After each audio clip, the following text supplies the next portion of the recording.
Be talking about the different kind of dots that you can have on a plan.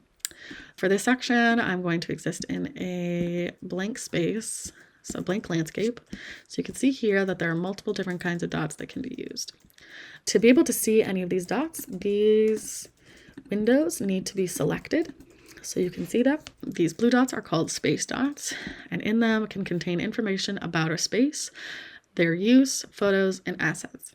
So things that you might add to a space dot are things like the capacity of a room, what type of space it is, like a meeting room, a lecture hall, things like that. They might have departments, neighborhoods, business units, or floors.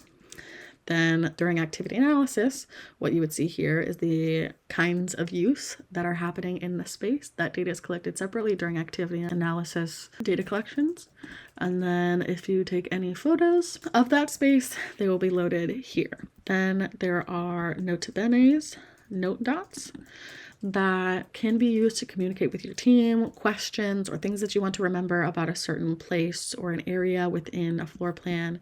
I might use this to indicate that I have a note about this block that I have covered in this area. Then there are links, which you can use to link to other pages. I might use this one to link to Plan 2, and I might go there and it'll automatically take me to Plan 2. This can be useful when you have plans that are in multiple cities or across the globe, as you can navigate within the plan and not have to use this selector over here.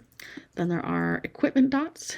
Equipment dots will have information like ownership, what kind of make and model they have, the serial number, any tags or notes associated, as well as if there are any specific settings with those equipments. Equipment can include anything from printers, fire extinguishers. Data that can also be held in here can be dates of expiry and notes on maintenance. For audio dots, this is where you would record audio levels, so that's noise level, not audio recordings in terms of voices, but it's the level of decibel reached in an area.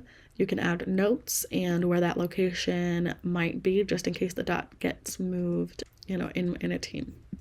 Lastly, we have people dots.